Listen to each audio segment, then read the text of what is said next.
শ্ৰীমন্ত শংকৰ হৰি ভকতৰ জানা যেন কল্পতৰু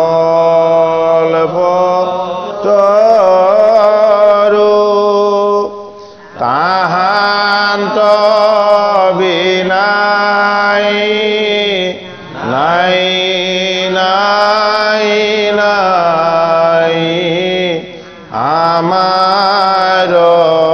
পৰম গুৰু ৰাম আমাৰ পৰম গুৰু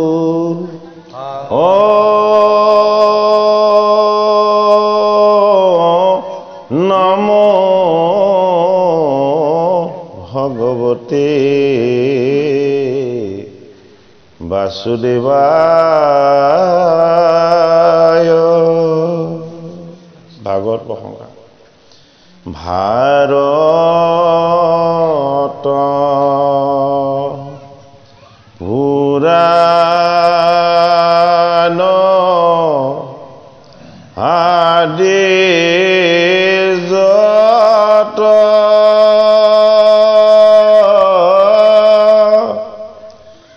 প্ৰকাশ কৰয় নানা মত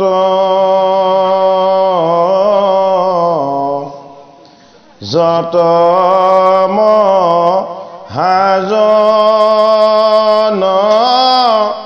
সবাৰ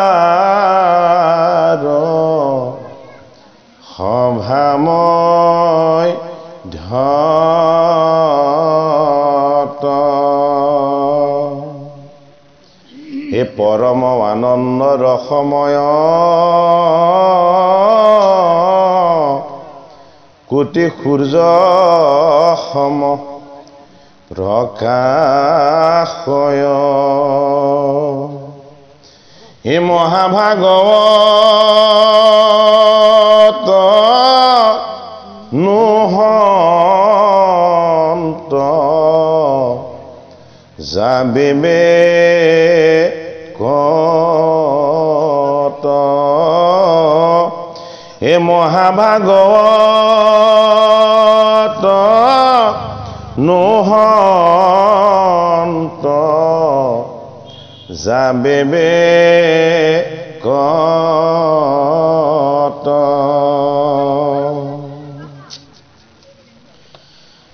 হে কৃপালু ভকত বৈষ্ণৱ তথা সেৱকী সমস্ত, আমি আজি আপোনাৰ খবৰ সেৱকীৰ আজ্ঞা বা আপোনাৰ ভকত বৈষ্ণৱৰ আজ্ঞা লৈ ভাগৱতৰ একাদশ স্কন্ধৰ কৃষ্ণ উদ্ধৱ সংবাদ শীৰ্ষৰ আমি অকণমান পাঠ আৰম্ভ কৰিবলৈ লৈছোঁ।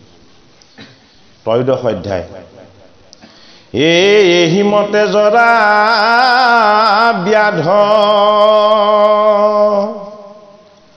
নমিপ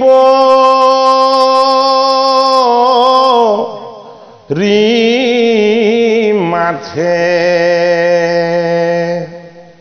এ দিলন্ত নিৰ্ভয়তাক জগত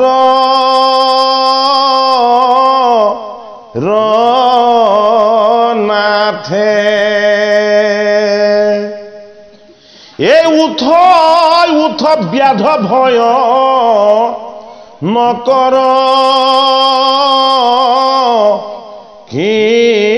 কিঞ্চিত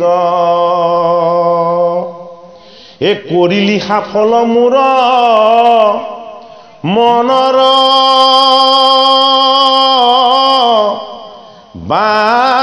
বাঞ্ছিত এ তোহুৰ ভকতি দেখি তুষ্ট ভৈ লো বৰ এ শৰীৰে সতৰে চৰ গকলা গিলৰ পৰম সুকৃত কৰি পাৱ যিটো লোক মোৰ বৰে জৰা তোৰ তৈতে থিতি হুক এতে কবুলন্তে আহি নামিল বিমান ৰত্ন ৰজে উতি জলৈ সূৰ্যৰ সমান কনক কিংকিনি ছয় বাজে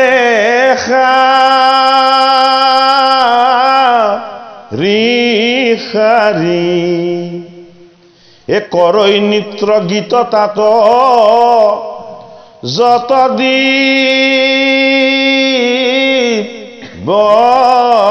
নাৰী দেখি আই উঠিল ব্যাধ হুয়া ভহীন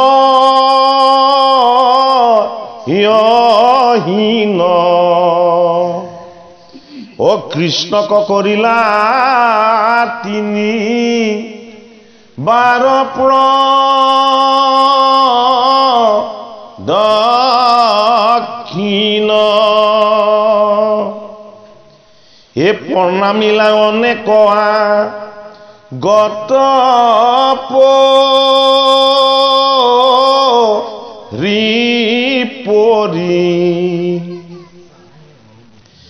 চৰি পাছে বিমানেশ্বৰ গক গৈ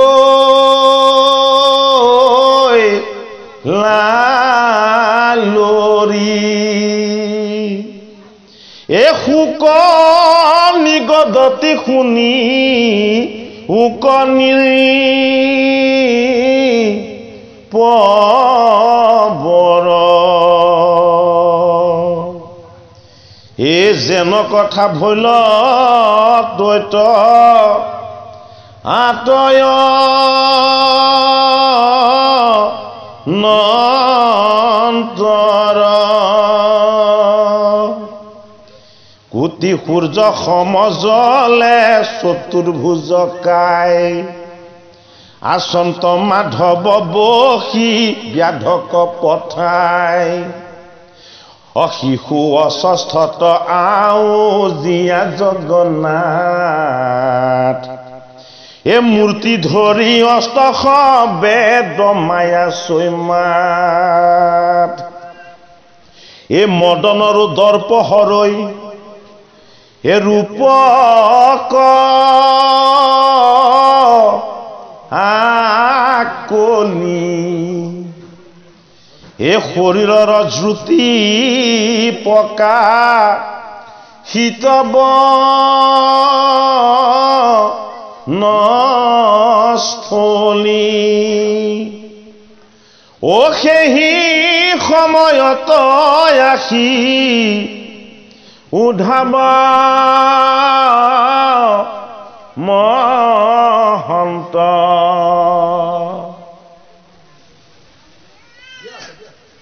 না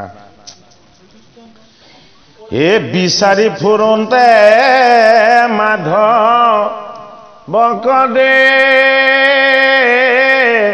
খিলন্ত যদ্যপি বিদায়তাংক বিলাজ দৌৰাই যাইবাক নপাৰি আছা তথাতে লোকায় দেখিলন্ত সিটো যদু বংশৰ নিৰ্জান কৃষ্ণক এৰন্তে যেন ফুটি যায় প্ৰাণ পাছে পাছে মাধৱৰ ফুৰন্ত নিচুকি অভয়তে নেদন্ত দেখা পাৰন্ত ভূমুকি এ ফুৰন্ত সংকুচি চাপ চুম্পক ৰিকাছে এ পৰিল কৃষ্ণৰ দৃষ্টি উধাব তপাছে এ তুলিলন্ত হাসি হৰি উধাব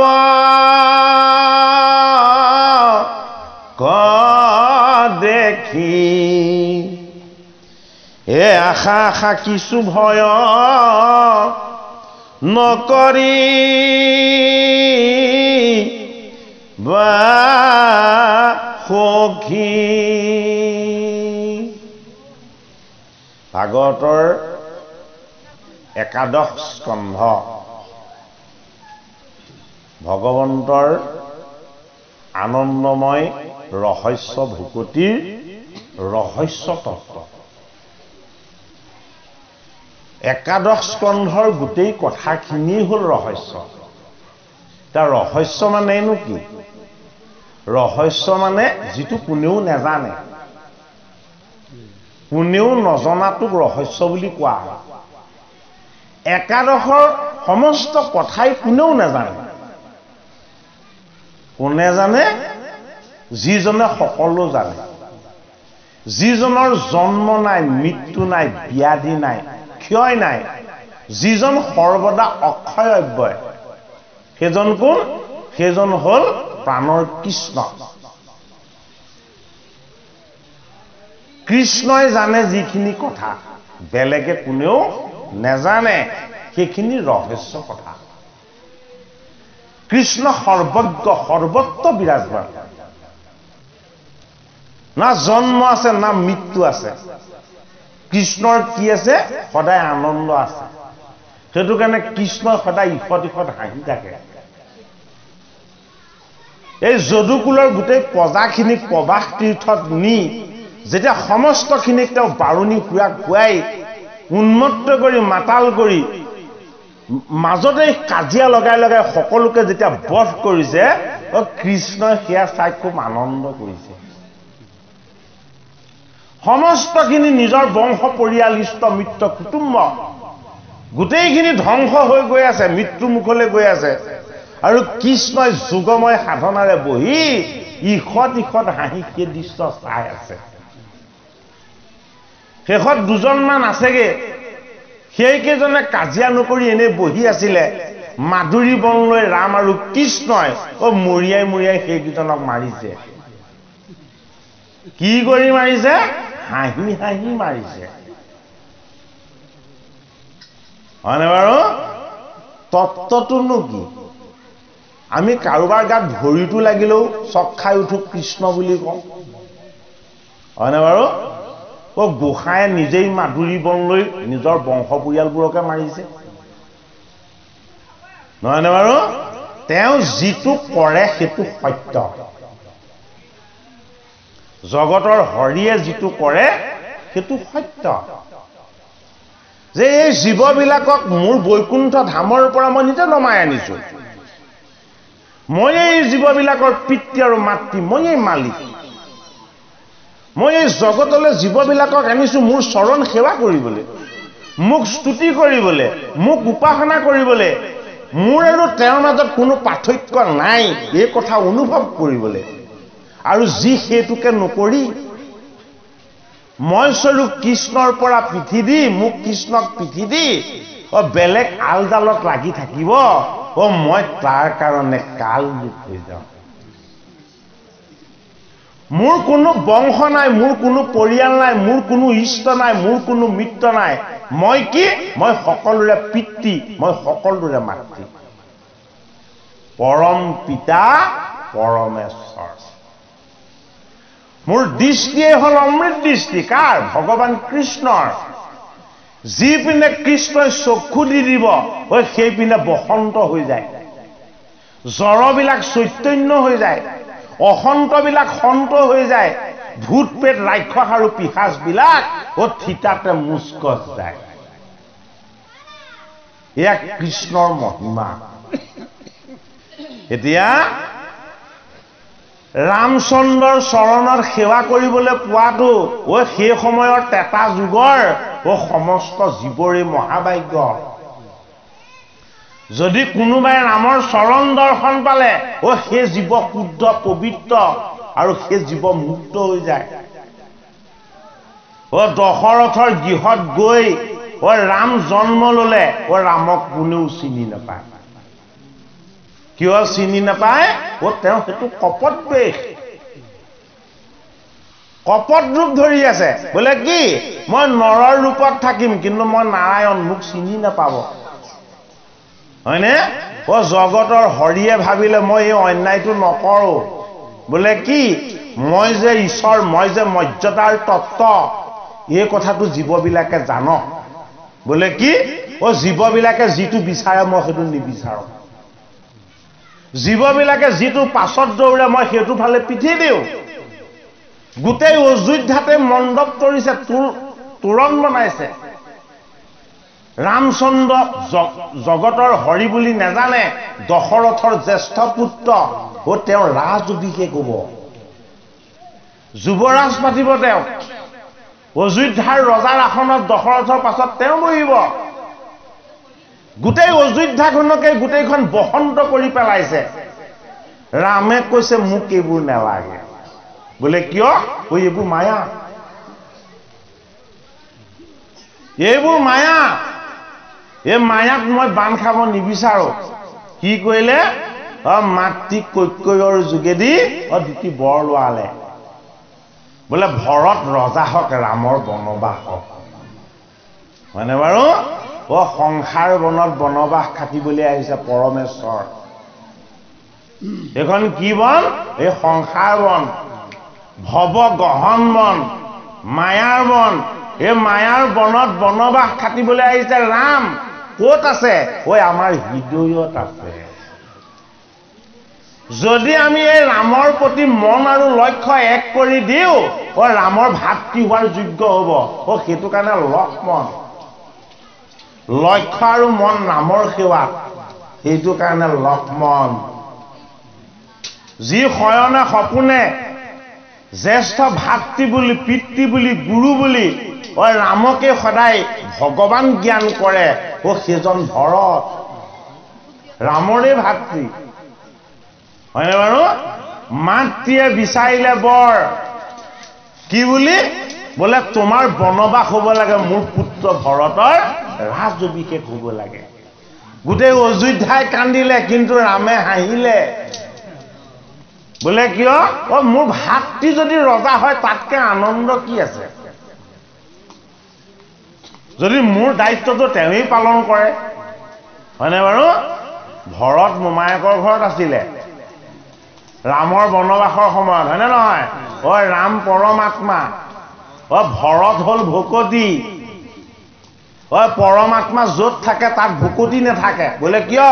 এই জীৱবিলাকে ভকতি বিমুখ হৈ সংসাৰ বনত ঘূৰি ফুৰে ৰামায়ণৰ তত্ত্বৰ দ্বাৰাও ৰামৰ লীলাৰ দ্বাৰাও আমাক ঈশ্বৰ জ্ঞানেই দিব বিচাৰিছে আমাৰ লক্ষ্য আৰু মনটো যাতে ৰামৰ চৰণত সেৱাত হয় আমাৰ যাতে ৰামৰ চৰণ সেৱাই আমাৰ একান্ত ভকতি হয় হয়নে বাৰু এই জগতত কোনো আমাৰ শত্ৰু নহয় কোনো আমাৰ মিত্ৰ নহয় এই জগতখনেই আমাৰ বন্ধু সেইটো কাৰণে শত্ৰুমুক্ত এই মানৱীয় মূল্যবোধক জগাই তুলিবৰ কাৰণে ৰাম ৰূপেৰে অৱতাৰ লৈছিলে ক'ত কৌশল্যা শ্ৰী ৰাম ৰূপে কৌশল্যা তয় অৱতৰী এ বনবাস কপিলা পিতিৰ বাক্য ধৰি এ বিৰাধক বন্ধ মাৰি চৰলৈ প্ৰাণ এখৰ দুখনক প্ৰভু কৰিলা নিৰ্জান। গতিকে সেইজন ৰামৰ চৰণ সেৱা কৰিবলৈ সুযোগ পাইছিলে কোনে? ভালুক বান্দৰ আৰু ৰাক্ষসে। ভালুক জাম্বৱন্ত, ৰাক্ষস বিভীষণ, হয়নে? বান্দৰ হনুমন্ত, এই তিনিজনেহে ৰামৰ চৰণ সেৱা কৰিবলৈ সুযোগ পালে। বাকী ঋষি মুনি যোগী কাকো নিদিলে। তহঁতি যজ্ঞ কৰি থাক, হয়নে বাৰু? গতিকে এই বান্দৰবিলাক বিশৃংখল আছিলে। বান্দৰক যদি ভাল পকা ফল মূল নি এটা বান্দৰ থাকিলেও যদি তাক দিয়েগে, সি প্ৰথমতে গোটেইখিনি সিঁচি ল'ব, ছটিয়াই ল'ব,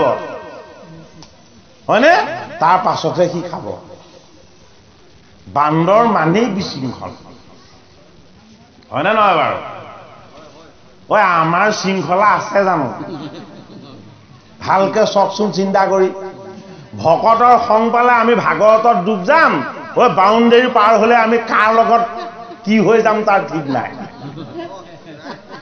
হয়নে নহয় বাৰু? গতিকে আমাৰ জীৱনৰ যিবিলাক বিশৃংখলা আছে, যিখিনি বস্তু আমি শৃংখলাবদ্ধ কৰি ল'ব পৰা নাই, সেইখিনিক শৃংখলাবদ্ধ কৰিবলৈ হলে কি কৰিব লাগিব? ৰামৰ চৰণত শৰণ ল'ব লাগিব। ৰাম হ'ল পৰমাত্মা। পৰমাত্মাৰ চৰণত শৰণ ল'লে জীৱ শৃংখলাবদ্ধ হৈ যায়। এই যে বান্দৰবিলাকক ৰামে যে ভকত বনাই ল'লে, ৰামৰ সেৱক বনাই ল'লে, কিন্তু এটা বান্দৰক কিন্তু ৰামে বধ কৰিলে। কাক বধ কৰিলে? বালিক বধ কৰিলে। সুগ্ৰীৱক ৰক্ষা কৰিবৰ কাৰণে বালিক বধ কৰিলে। আৰু মৃত্যুৰ সময়ত বালিয়ে ৰামক চিনি পালে যে মোৰ বৰ আছিলে, বোলে কি সন্মুখত যি শত্ৰু মোৰ ওচৰত ৰ'ব, তাৰ আধা শক্তি মোলৈ গুচি আহে। গতিকে মোক ৰাৱণেও পৰাজয় কৰিব নোৱাৰিলে, মই তাক 7 সাগৰত বৰশী বালো। বালিক, ৰাৱণক বালিয়ে। কিন্তু তুমি যে মোক এপাত শৰত বধ কৰিলা, তুমি নৰ নহয়, তুমি কি? তুমি নাৰায়ণ।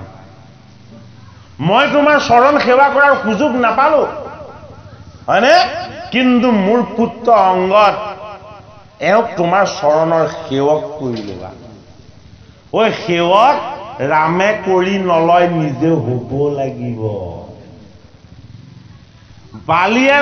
সেৱক কৰি ল'বলৈ ক'লে, কিন্তু অংগদক নক'লে যে তুমি এই পৰম প্ৰভুৰ সেৱক হোৱা, হয়নে? ৰামচন্দ্ৰ প্ৰভুৱে সেৱা কৰিলে, যুদ্ধও কৰিলে, ৰাৱণৰ দাঁতো সৰুৱালে, সীতা মাতাক উদ্ধাৰ কৰিও আনিলে, আৰু শেষত ভগৱান ৰামে বৰ দিম বুলি তেওঁ ভকতকেইজনক ক'লে। প্ৰথমতে সুধিলে জাম্বৱন্তক, ঋক্ষৰাজক, তোমাক কি বৰ লাগিব? বোলে গোটেই লংগাৰ ৰাক্ষস যিটোকে এবাৰ ঢকা মাৰি দিওঁ, সেইটোৱে মৰি থাকে। একো অস্ত্ৰই মোক আক্ৰমণেই কৰিব নোৱাৰে, আৰু যি যোদ্ধা আহে এবাৰ প্ৰহাৰ কৰিলে সি মৰি থাকে। যুদ্ধখন কৰাৰ ভাওহে ধৰিলো, যুদ্ধ কৰা নহ'ল। গতিকে যদি তোমাৰ ইচ্ছা হয়, মই সামৰ্থ্যৰে শক্তিৰে মোৰ সমস্তখিনিক প্ৰয়োগ কৰি যুদ্ধ কৰিবৰ কাৰণে এজন যোদ্ধা দিবা মোক। ৰামচন্দ্ৰ প্ৰভুৱে ক'লে, হে ঋক্ষৰাজ, এই ত্ৰেতা যুগত তোমাক হৰুৱাব পৰা বীৰ জন্মই হোৱা নাই। তোমাক কোনেও পৰাজয় কৰিব নোৱাৰে, আৰু এইটো যুগত তোমাৰ সেইটো ইচ্ছা পূৰ্ণ হ'ব। তাপৰ যুগত তোমাৰ মনৰ ইচ্ছা পূৰ হোৱাকে এজন যোদ্ধা পাবা। জাম্বৱন্তই কৈছে, কোন আহিব? মই যাম।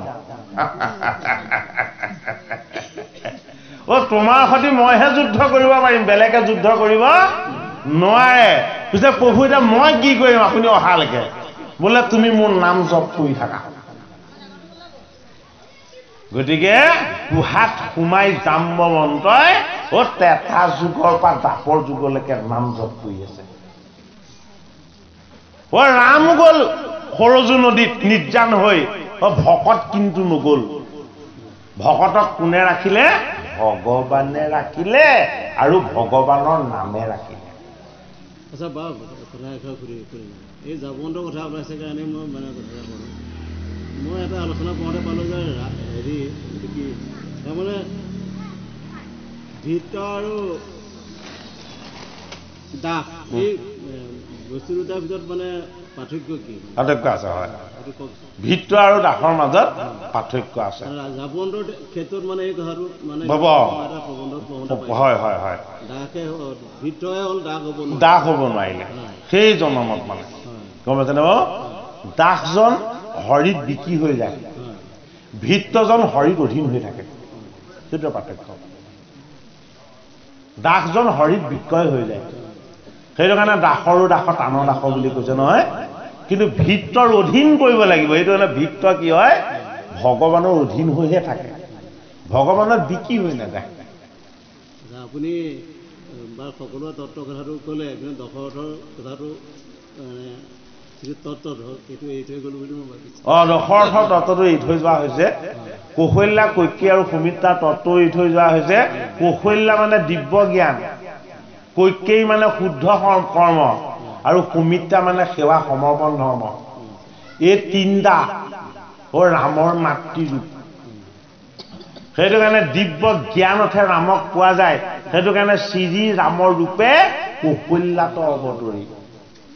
নিষ্কাম কৰ্মতহে ৰামৰ সেৱা হয় গতিকে ৰামক এনেকুৱা ধৰণৰ কৰ্মত নিয়োগ কৰাই দিছে কৈকেয়ীয়ে বোলে কি তুমি যে ভগৱান এবাৰ সকলোৱে জানিব যিজনৰ সিংহাসনলৈ মোহ নাই ভাতৃৰ প্ৰতি ইমান প্ৰেম আছে সেইজন জগতৰ গোসাঁই হ'ব লাগিব গতিকে আমি কৈকেয়ীক বেয়া দৃষ্টিৰে চাওঁ সেইটো নহয় কৈকেয়ী মাতাই ৰামক ঈশ্বৰ বুলি পৰিচয় কৰিহে দিব বিচাৰিছে হয়নে সুমিত্ৰা মানে সেৱা আৰু সমৰ্পণ ধৰ্ম সেৱক কোন সেৱক লক্ষ্মণ সেৱক কোন সেৱক শত্ৰুঘ্ন সেইটো কাৰণে সুমিত্ৰাৰ পুত্ৰ দুইজন নহয় বাৰু দশৰথ হয়নে দশৰথ মানে দেহৰ তত্ত্ব দেহত 10টা ইন্দ্ৰিয়ই আমাৰ এই জীৱন নথক টানি ফুৰে এই জীৱন নথক 10টা ইন্দ্ৰিয়ই যে টানি ফুৰে সেইটো কাৰণে সেয়া দশৰথ হয়নে বাৰু এই 10টা ইন্দ্ৰিয়ই টানিলেও বৃত্তি 3টা থাকে সেইটো কাৰণে ভাৰ্যা 3 গৰাকী তত্ত্বৰূপ বাপজনে উলিওৱাৰ কাৰণে আমি কথাখিনি বেকত কৰি দিছো এই অংগদক সুধিলে বোলে হেৰা অংগদ ৰাৱণক তুমি ৰাৱণে যেতিয়া তোমাক তুচ্ছ তাচ্ছিল্য কৰিছিলে তেতিয়া তুমি একো তেওঁক প্ৰত্যুত্তৰ দিয়া নাছিলা কিন্তু মোক যেতিয়া তুচ্ছ তাচ্ছিল্য কৰিলে তুমি তেতিয়া কিন্তু সহ্য নকৰিলা তুমি মোক বান্ধিবলৈ লোৱা মাৰিবলৈ চোৱা কাটিবলৈ লোৱা মই সহ্য কৰিম কিন্তু মোৰ স্বামী ৰামক যদি কেনেবাকে কোনোবাই ভিক্ষাৰী বুলি কয় তপস্বী বুলি নিন্দা কৰে মই কেতিয়াও সহ্য নকৰো সেইটো কাৰণে ৰাৱণৰ সমানকে ওখকে নেজডাল মেৰিয়াই মেৰিয়াই আসনত বহি ৰাৱণক এক চৰ মাৰি দিলে তাৰ দাঁত এটা সৰি গ'ল যিখন মুখেৰে ৰামক বেয়াকে কৈছিলে সেইখন মুখত অংগটো কি কৰিলে অংগটো ছেট কৰি দিলে সেইটো কাৰণে অংগ গতিকে ৰামক কেতিয়াও বেয়াকে আমি কোনেও ক'ব নোৱাৰিম বা নেলাগে তেতিয়া অংগদক ক'লে হেৰা বালিৰ তনয় তোমাৰ পিতৃয়ে তোমাক মোৰ চৰণত সেৱক হিচাপে অৰ্পণ কৰিছিল আৰু মই স্বীকাৰ কৰিলো তোমাকো এটা বৰ দিম কি বৰ লাগে লোৱা অংগদে ভাবিলে পিতৃ বধ হ'ল আৰু মোক সেৱক বনালে কিন্তু মোৰ পিতৃকটো এখেতে অন্যায়ভাৱে বুধিলে 7 তালৰ আঁৰ লৈ তেওঁতো ধৰ্মযুদ্ধ নকৰি অন্যায় যুদ্ধ কৰাৰ নিচিনা লাগিলে তেতিয়া ভাবিলে নাই পিতৃ সন্তাৰ প্ৰতিশোধটো ল'ব লাগিব প্ৰতিশোধ কি পাপ ঈশ্বৰেও মোচন নকৰে সেইটো কাৰণে জৰা ব্যাধক নিবলৈ কি আহিলে দিব্য যান আহিলে বৈকুণ্ঠলৈ নিনিলে কলৈ নিলে স্বৰ্গলৈহে নিলে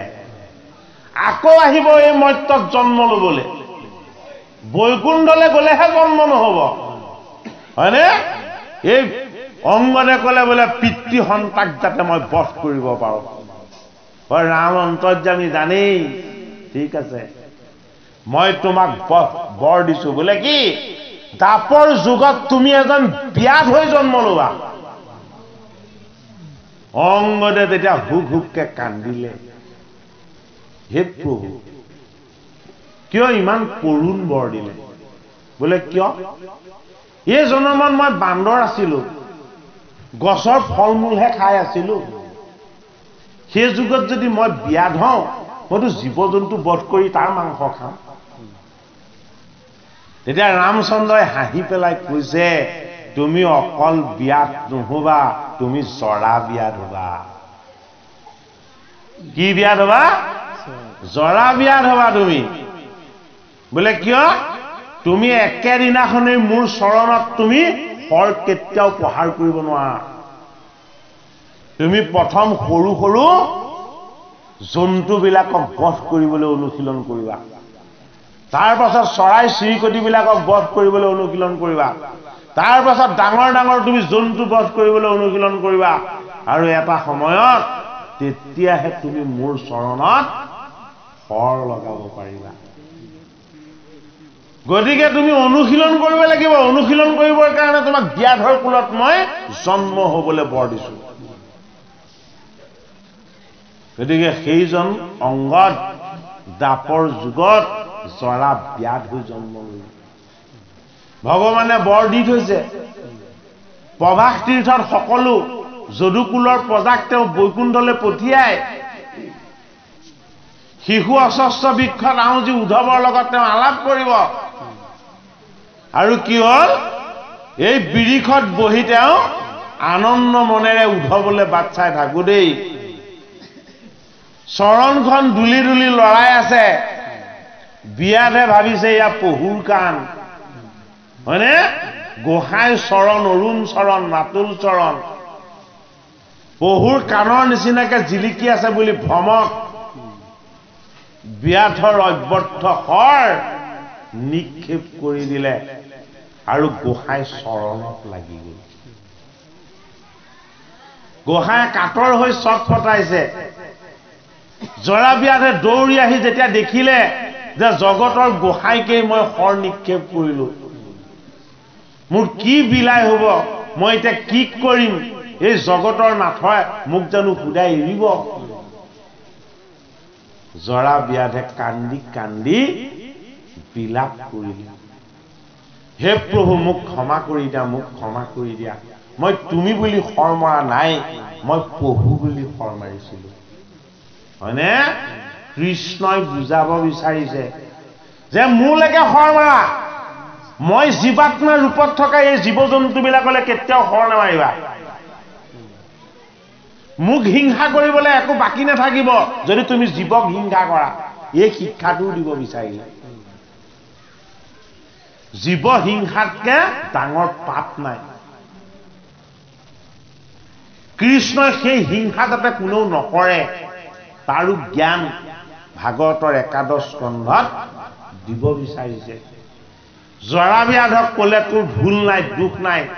মোৰ যিটো ঈপ্সিত বাঞ্ছা এই বাঞ্ছাটোকেহে তই পূৰণ কৰিছ বোলে কি মই নৰৰ ৰূপত নাৰায়ণ আহিছিলো এই জগতক উদ্ধাৰ কৰিবৰ কাৰণে মোৰ উদ্ধাৰকাৰী পানৰ বান্ধৱ মই যিজনক কৈছো তুমি মোৰ পৰা আঁতৰি যোৱা তোমাৰ স্থানলৈ তেওঁ মোৰ পৰা আঁতৰি যাব পৰা নাই মোৰ ওচৰতে ক'ৰবাত লুকাই আছে আৰু হেৰা জৰা ব্যাধ জীৱক যদি মৃত্যু দিয়া তাৰ পৰা তোমাৰ পাপ অৰ্জন হয় কিন্তু তুমি জগতৰ গোসাঁইক যে আঘাত কৰিলা ইয়াৰ পৰা তোমাৰ পুণ্য লাভ হ'ল কিয় পুণ্য লাভ হ'ল বোলে মোক স্পৰ্শ কৰাটোৱেই পুণ্য কাক স্পৰ্শ কৰাটো পুণ্য ভগৱানক স্পৰ্শ কৰাটোৱেই পুণ্য গতিকে তোৰ কোনো দোষ নাই কোনো ভুল নাই মই তোক বৰ দিম, মই তোক আশীৰ্বাদ দিম, মই তোক পৰম গতি প্ৰদান কৰিম। ব্যাধক মাতি দিব্য যান স্বৰ্গৰ পৰা নমাই আনি সেই জানত সোঁ কৰি জৰা ব্যাধক ভগৱন্ত প্ৰভুৱে কৃপা কৰি স্বৰ্গলৈ পঠাই দিলে। জীৱবোধৰ দ্বাৰা স্বৰ্গপ্ৰাপ্তি হয়। স্বৰ্গখন আকৌ কি? স্বৰ্গখন সুখৰ স্থান। তাত এটা লিমিটেশ্যন আছে, সীমা আছে। বোলে কি সুখ এদিন শেষ হ'ব, তাৰ পাছত আকৌ দুখ আহিব। সুখবিলাক, স্বৰ্গৰ সুখবিলাক শেষ হৈ যায়। হৰিৰ চৰণ সেৱাৰ সুখটোহে সদায় বাঢ়ি গৈ থাকে। এতিয়া ভাগৱতৰ একাদশ স্কন্ধত জৰা ব্যাধক জগতৰ হৰিয়ে কৃপা কৰি বৈকুণ্ঠলৈ পঠালে। গোসাঁয়ে এই বিদ্ধা আঙুলিত আঘাত লাগিলত শিশু অস্বস্থ বৃক্ষৰ এজোপাত আউজি বহি পৰিলে। তাৰ অস্বস্থ বৃক্ষতনো গোসাঁই কিয় আউজিলে? এই শিশু অস্বস্থ বৃক্ষ মানেনো কি? এটাইতকৈ বৃহৎ অস্বস্থ বৃক্ষ যিজোপা, সেইজোপা এই জগতখন, এই সংসাৰখন আহত বৃক্ষ, অস্বস্থ বৃক্ষ। আৰু জগতৰ গোসাঁই কৃষ্ণ নৰৰ ৰূপত যে আহিছিলে, এই সংসাৰত তেওঁ এজোপা শিশু অস্বস্থ ৰূপেৰে আছে। গতিকে আমিও প্ৰত্যেকে একোজোপা শিশু অস্বস্থ বৃক্ষ। জগতৰ গোসাঁই তাকে দেখাইছে যে মোৰ জীৱবিলাক শিশু অস্বস্থ স্বৰূপ। সংসাৰত আহি ইহঁতে আশ্ৰয় লৈ আছে আৰু ইহঁতক ময়ে প্ৰতিপাল কৰি আছো। এই শিশু অস্বস্থত আউজি গোসাঁয়ে বাট চাইছে কালে? প্ৰাণৰ বান্ধৱ উদ্ধৱ মহন্তলে। গোসাঁই বৈকুণ্ঠলৈ যাব, কিন্তু উদ্ধৱক দেখা নকৰাকে গোসাঁই কেতিয়াও নেযায়। কিয় নেযায়? উদ্ধৱ হ'ল তেওঁৰ প্ৰাণৰ বান্ধৱ। এই তত্ত্ব কথা আমাক একাদশ স্কন্ধত ক'ব বিচাৰিছে। হে ৰাম,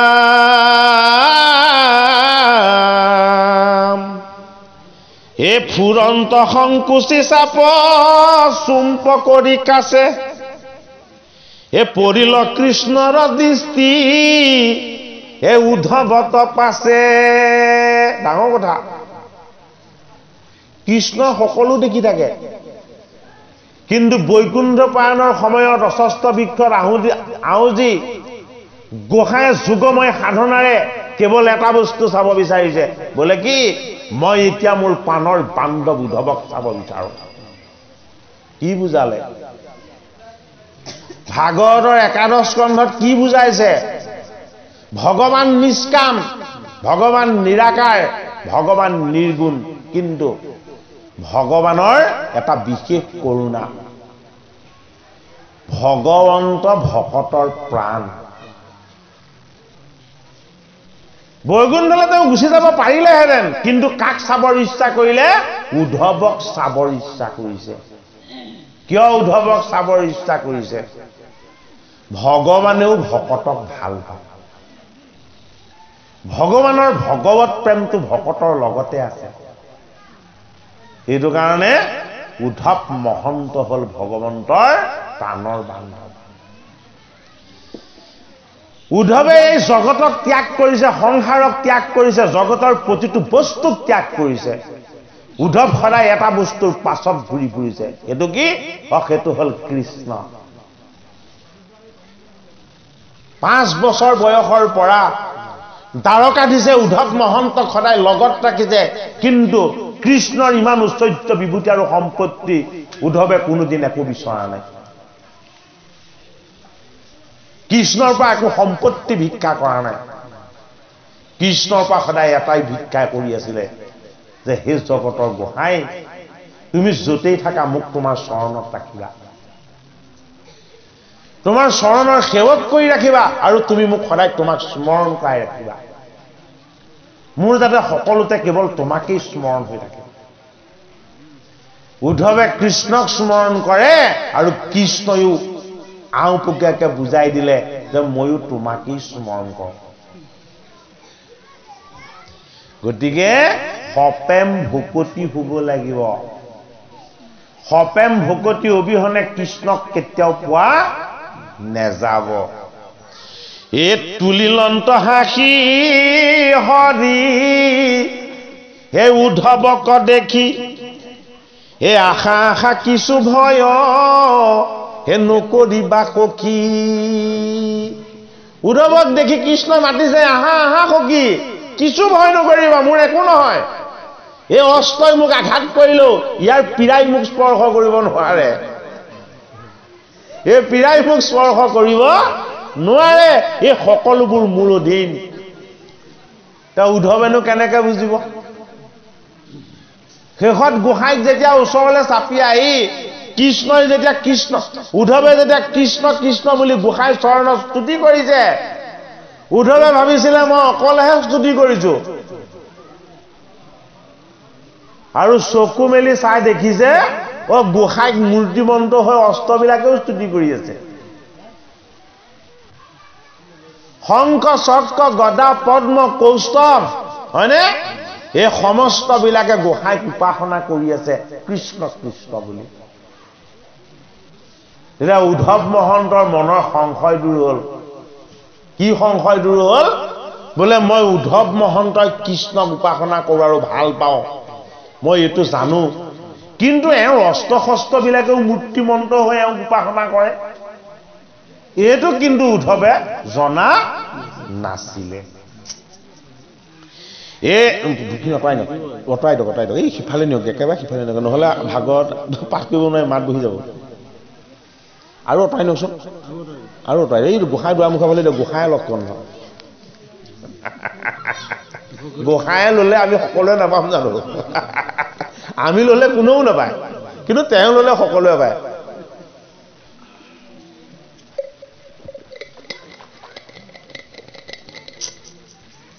এ হেন শুনি উদ্ধৱৰ উল্লাসিল জীৱ অ শিহৰি শৰীৰ হবে হে লুম ভৰিল থিয় এ প্ৰেম উপজিয়া জৰৈ লুতক বুম্বালে অ হা কৃষ্ণ কৃষ্ণ ৰৰি এ পৰিলা নিধালে কৃষ্ণ চৰণৰ পৰা তেজ ওলাই আছে কৃষ্ণ ইশৰ ইশৰ হাঁহি আছে উদ্ধৱে সেই দৃশ্য দেখি তেওঁ গোটেই দেহৰ নোমবিলাক থিয় হৈ গ'ল এনেকুৱা লাগিছে যেন উদ্ধৱৰ ভৰিতহে খৰটো লাগিলে আমি পাৰিমনে সেইটো অনুভৱ কৰিব হা গোসাঁই চৰণত খৰ লাগিছে উদ্ধৱ বেদনাত কাতৰ হৈ চব ফটাইছে যে মোৰ পানৰ গোসাঁইজনৰ এই অৱস্থা কিয় হ'ল আৰু কি কৰিছে ভগৱান কৃষ্ণৰ চৰণত ধৰি হুক হুককে কান্দিছে তেওঁ হে ৰাম দুয়ো হাতে ধৰি দুই অৰুণ চৰণ এ তাতে মাথা থাপি থয়া এ কৰন্ত কন্নন দুখন হাতেৰে ভগৱন্ত প্ৰভুৰ দুখন চৰণত তেওঁ স্পৰ্শ কৰিলে আৰু কি কৰিলে তাতে তেওঁ মাথাটো থৈ হুক হুককে কান্দিছে গতিকে উদ্ধৱৰ সমান কৃষ্ণ প্ৰেম কেতিয়াও কাৰো হ'ব নোৱাৰে এই কৃষ্ণৰ প্ৰতি ৰহস্যময় ভকতি প্ৰেম আমাৰ হৃদয়ত তাতে জাগ্ৰত হয় একাদশ স্কন্ধৰ এই কথাই আমাৰ জীৱটোক উদ্ধাৰ কৰিবৰ কাৰণে এই ভাগৱতৰ ৰহস্য তত্ত্বৰ কথাখিনি আমাক দিছে আমি যাতে য'তেই নাথাকো কিয় ভগৱন্ত কৃষ্ণৰ দুখনি চৰণ আমি মন ভাৱ আৰু চিন্তনেৰে সৈতে আমি দুইখন হাতেৰে তেওঁৰ চৰণ স্পৰ্শ কৰি আমি যাতে কান্দি কান্দি ক'ব পাৰো হে কৃষ্ণ হে কৃষ্ণ হে কৃষ্ণ যিদৰে উদ্ধৱে স্মৰণ কৰিছে সেইদৰে যাতে আমি কৃষ্ণক স্মৰণ কৰো সপেম ভকতি ভাৱে এ ৰাম মুকতে যি যাহা ঐ বাপ জগন্নাথ এ তুমি অবিহনে ভইলো এ আজি সে অনাথ এৰিলো মোহজত পুত্ৰ পৰিবাৰ ঐ এই চৰণক মাত্ৰ এ কৰিলো সাৰ উদ্ধৱে জানো হেৰি সংসাৰ কৰিছে উদ্ধৱ সংসাৰী নহয় আকৌ জীৱটো সংসাৰী যে